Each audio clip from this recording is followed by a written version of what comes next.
আল্লাহ রাব্বুল আলামিন পবিত্র কোরআনুল কারীমে ইরশাদ করেছেন, হাল আতা আলাল ইনসানি হিনুম মিনাদ দাহরি লাম ইয়াকুন শাইআম মাযকুরা।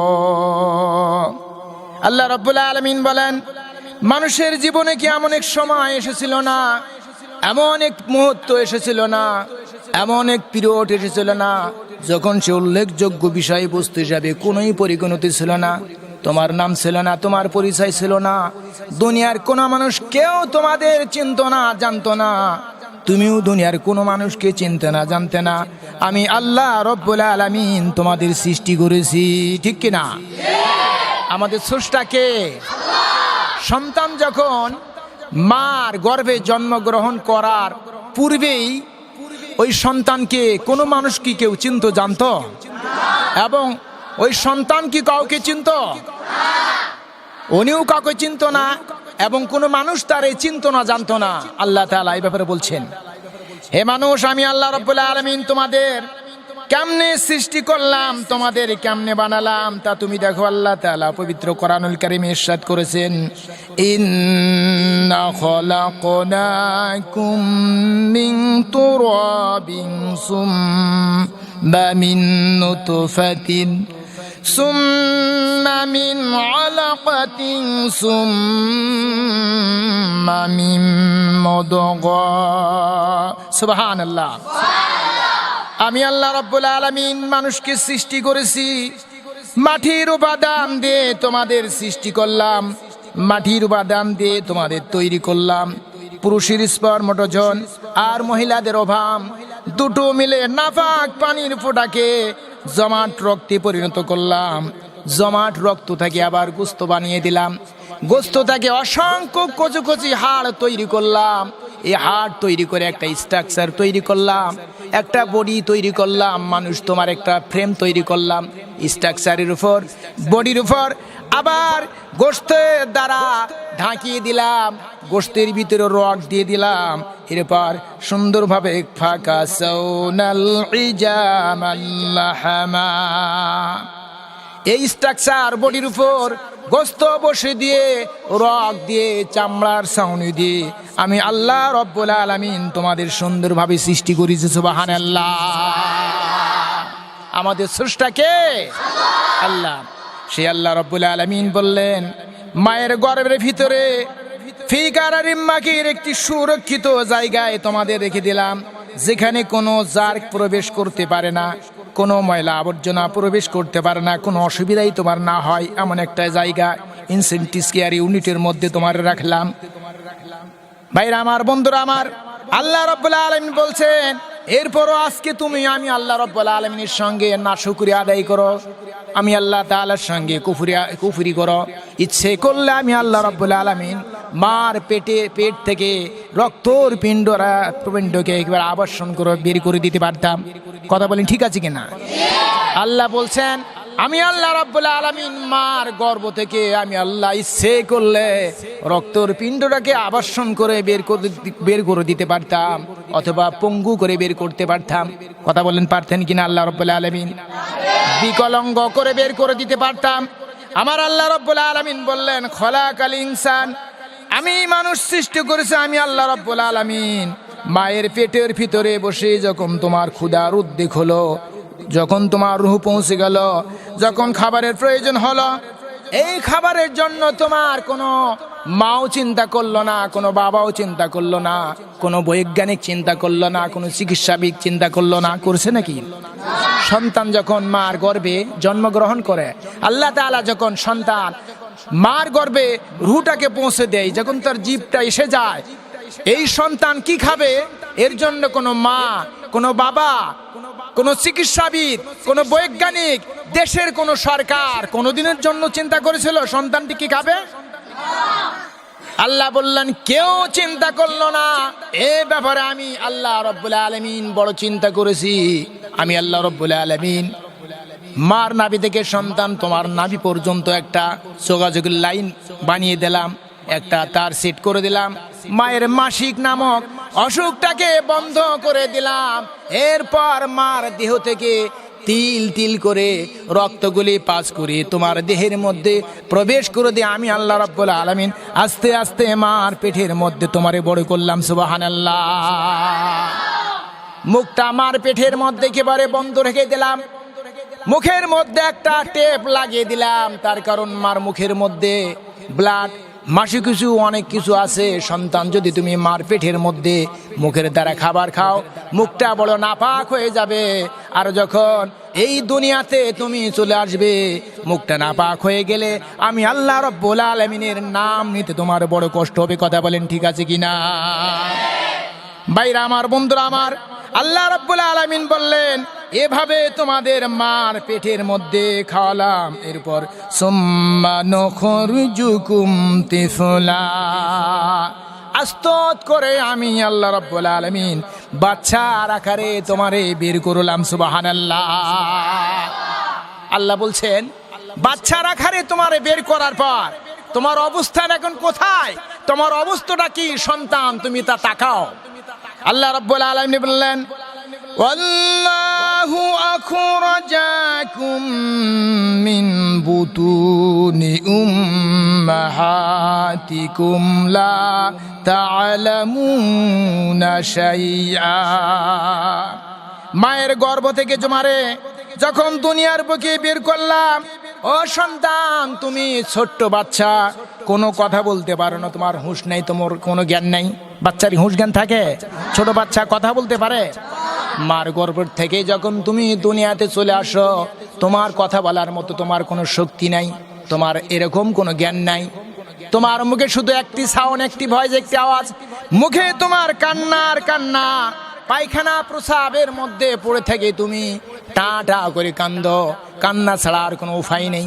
আমি আল্লাহ রাব্বুল আলামিন এমন একজন স্রষ্টা, এমন একজন রব, এমন একজন দয়ালু। আমি আল্লাহ রাব্বুল আলামিন তোমার কান্নাটা মার কলিজার মধ্যে শিল বেঁধে দেই। আর মা যখন তোমার কান্নাটা অনুভব করে, শিলটা যখন বেঁধে যায়, মা দুনিয়ার সমস্ত কাজ কর্ম ছেড়ে তোমারে কোলে তুলে নেই। কথা বলেন ঠিক আছে কিনা? আল্লাহ রাব্বুল আলামিন বললেন এভাবে আমি আল্লাহ রাব্বুল আলামিন তোমারে তৈরি করলাম, তোমার সৃষ্টি করলাম, দুনিয়ার বুকে তোমারে পাঠিয়ে দিলাম। আল্লাহ তাআলা বলছেন সন্তান যখন মার পেটে জন্মগ্রহণ করে, যখন কোনো মা সন্তান কনসিভ করে, সুদীর্ঘ 9 মাস 10 দিন অথবা যেই কয়েকদিন সন্তান মার গর্ভের মধ্যে থাকে, মা যখন সন্তানকে পেটে ধরে, তখন মা দিনের বেলায় ঠিক মতো খাদ্য খাইতে পারে না। কথা বলেন ঠিক আছে কিনা?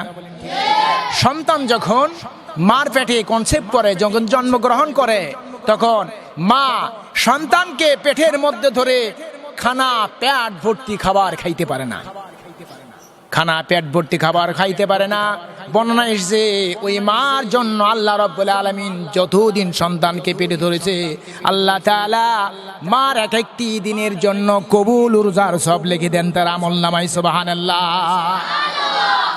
এরপর আবার মা সন্তানকে পেটে ধরেছে, যার জন্য মা রাত্রের বেলা ঠিক মতো ঘুমাতে পারে না। সন্তান নড়াচড়া করে, মার ঘুমটা ভেঙে যায়, মা ঘুম থেকে সঙ্গে সঙ্গে জাগ্রত হয়ে যায়। হঠাৎ সন্তান পার দ্বারা একটা লাথি মারল, হাতের দ্বারা একটা গুদা মারল, মার ঘুমটা নষ্ট হয়ে গেল কি না? মার ঘুম নষ্ট হয়ে গেল। বর্ণনা এসেছে মা যতদিন পর্যন্ত সন্তানকে পেটে ধরে, আল্লাহ রাব্বুল আলামিন ততটি রাত্রি জাগরণের, লাইলাতুল কদর রাত্রির জাগরণের সমকক্ষ সওয়াব আমার আল্লাহ রাব্বুল আলামিন মার আমলনামায় দিয়ে দেন। সুবহানাল্লাহ। আল্লাহ তাআলা বলছেন এরপরও তুমি আমি আল্লাহ রাব্বুল আলামিনের সঙ্গে কুফরি করো, আমি আল্লাহ তাআলার সঙ্গে নাফরমানি করো, আমি আল্লাহ রাব্বুল আলামিন ইচ্ছে করলে তোমারে মার পেট থেকে বেকলঙ্ক অবস্থায় বের করে দিতে পারতাম। কথা বলেন ঠিক আছে কিনা? ভাইরা আমার, বন্ধুরা আমার, এরপর সন্তান যখন দুনিয়ার জগতে এসে গেল, আল্লাহ রাব্বুল আলামিন বললেন ছোট্ট সন্তান দুনিয়ার তেমন কোনো খাদ্য সহজেই খেতে পারবে না। মার পেটের মধ্যে নাভির দ্বারা রক্তপাত করে সন্তানকে তিল তিল করে বড় করলাম।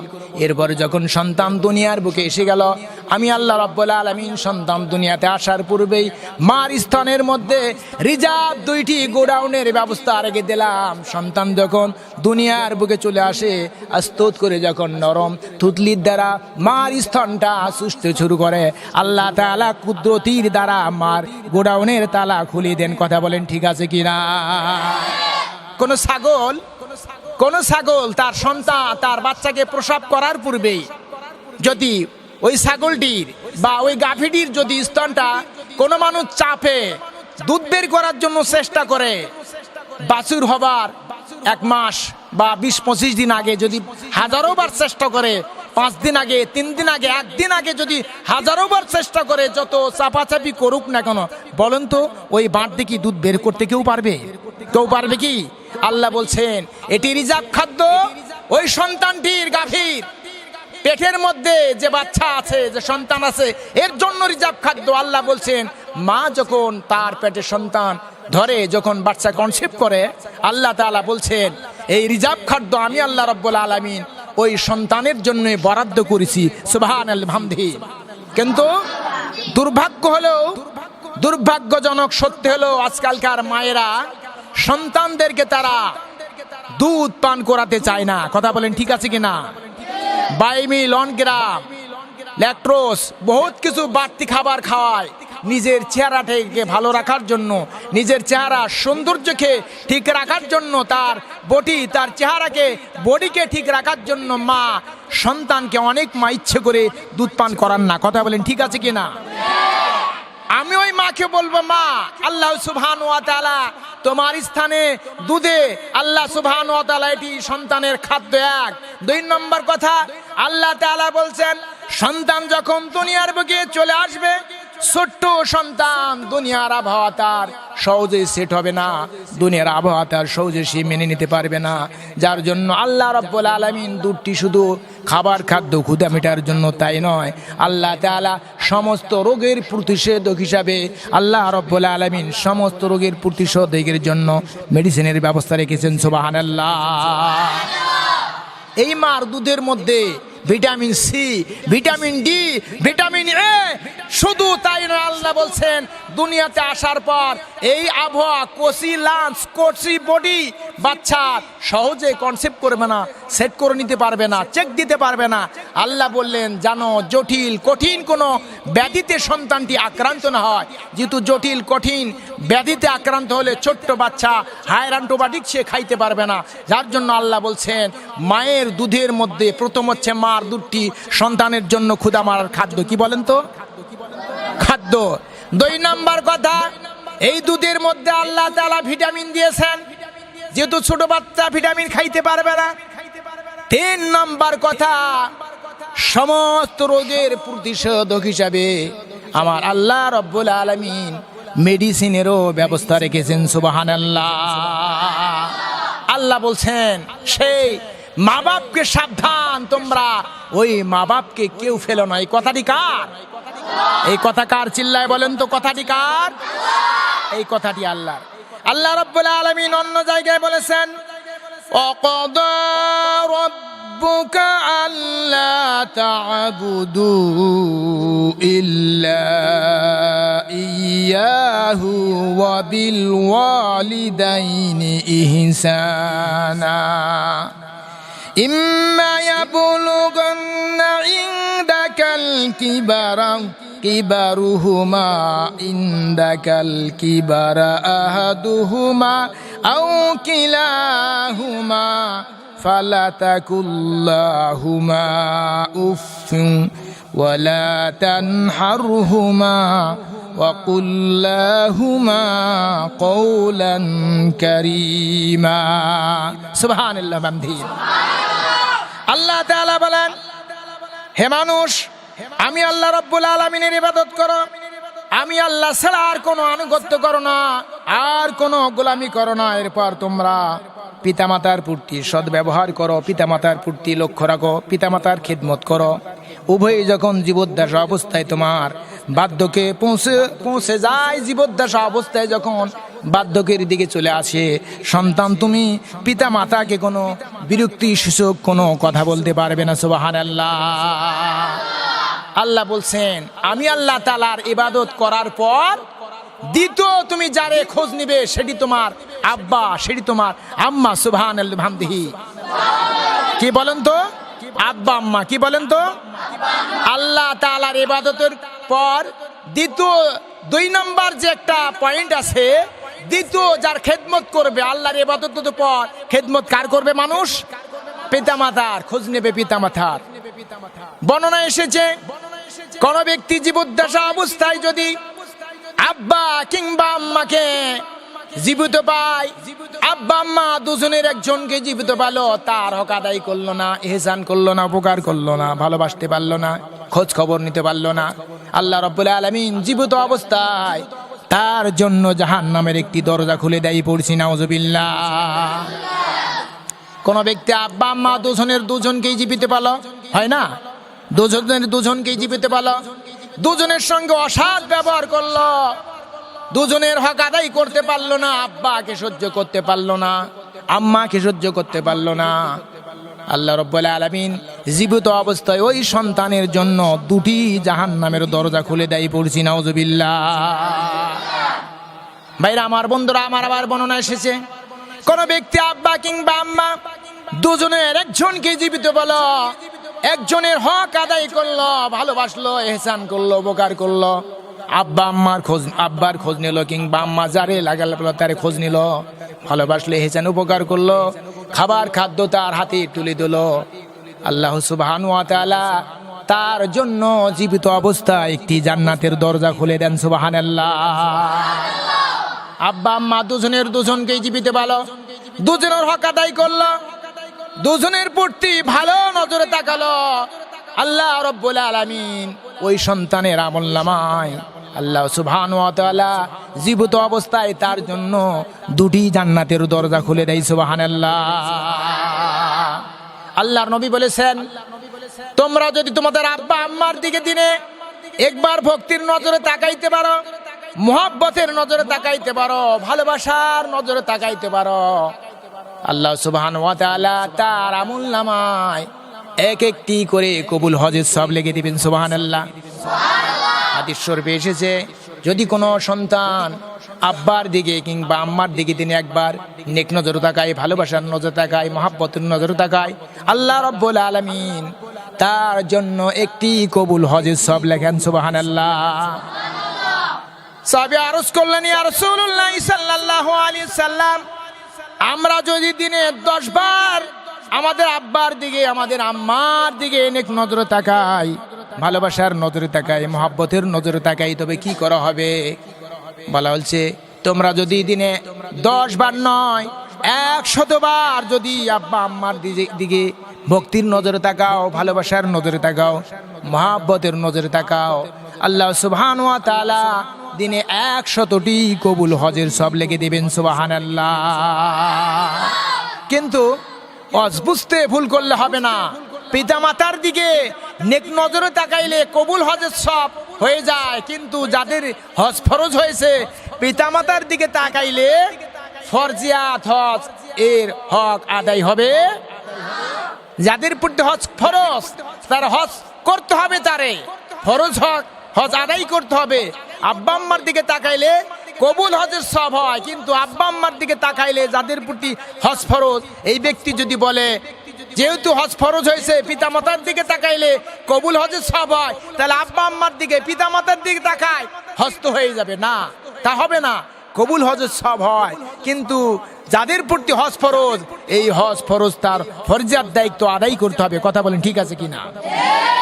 বন্ধুরা আমার, ভাইরা আমার, সেই পিতামাতা যাদের দুনিয়াতে জীবিত আছে, এখনো সময় আছে, পিতামাতার খেদমত করেন, পিতামাতার খোঁজ খবর নেন, আল্লাহ সুবহানাহু ওয়া তাআলা বড় রাজি খুশি হয়ে যাবেন। কথা বলেন ঠিক আছে কিনা? প্রশ্ন করা হলো ইয়া রাসূলুল্লাহ সাল্লাল্লাহু আলাইহি সাল্লাম, এত বড় শ্রেষ্ঠ নিয়ামত পিতামাতা, পিতামাতার দিকে তাকাইলে কবুল হজের সব হয়, আমাদের মাঝে যাদের আব্বা জীবিত নাই, আম্মা জীবিত নাই, আমরা কি সেই সব থেকে বঞ্চিত হয়ে গেলাম? বললেন না, তোমাদের যাদের আব্বা আম্মাগুলি জীবিত নাই, খালাকে ভালোবাসো, খালার উপকার করো, খালার খোঁজ খবর নাও। তার কারণ মার গার গন্ধ খালার গাড়ি বেরিয়ে যায়। সুবহানাল্লাহ। ইয়া রাসূলুল্লাহ, আমাদের যাদের খালাও নেই, এত বড় নিয়ামত থেকে কি বঞ্চিত হয়ে গেলাম? না না, তোমরা বঞ্চিত হয়ে যাও নাই। তোমাদের যাদের আব্বা বেঁচে নাই, আম্মা বেঁচে নাই, খালাও বেঁচে নাই, তোমাদের আব্বা আম্মাগুলি জীবিত অবস্থায়, জীবদ্দশা অবস্থায় যেই কাজগুলি বেশি ভালোবাসতো, বেশি পছন্দ করতো, অনেক আব্বা আম্মা আছে পুকুর খনন করতে পারে, সমাপ্তির পূর্বেই মারা যায়। যায় না? আব্বা আম্মার বড় শখ একটা পুকুর সে খনন করবে, কিন্তু পুকুর ক্লিয়ার খনন করার পূর্বেই আব্বা আম্মা মারা গেল। কিন্তু এটা তার বড় শখ, বড় আশা, পুকুর খুঁড়বে সে। সন্তান, এই পুকুরের মাছ তুমিই খাবে, এর অর্থ তুমিই ভোগ করবে। শুধু তোমার আব্বা আম্মা এটি ভালোবাসছিল, এই কাজটি অসমাপ্ত পুকুর যদি তুমি খুনে সমাপ্ত করে দাও, এটি তোমার মৃত্যু পিতামাতার খেদমত। সুবহানাল্লাহ। তোমার আব্বা তোমার আম্মা বাগান লাগাইতে ভালোবাসছিল, সুন্দর করে তুমি বাগানটা ক্লিয়ার করে দাও, সমাপ্তর পূর্বে তোমার আব্বা চিরবিদায়, তোমার আম্মাও চিরবিদায় হয়ে গেল। এই বাগানের অর্থ তুমি খাবে, এর ফল তুমি খাবে। সন্তান, এই অসমাপ্ত কাজ যদি তুমি পিতামাতার দিকে তাকিয়ে যদি সমাপ্ত করো, এটি তোমার মৃত্যু পিতামাতার খেদমত। সুবহানাল্লাহ। আল্লাহ সুবহানাহু ওয়া তাআলা আমাদের সকলকে পিতামাতার সঠিকভাবে খেদমত করার তৌফিক দান করুন। পড়ছি আল্লাহুম্মা আমিন। ওয়া আখির দাওয়ানা আনিল হামদুলিল্লাহি রাব্বিল আলামিন। আসসালামু আলাইকুম ওয়া রাহমাতুল্লাহ।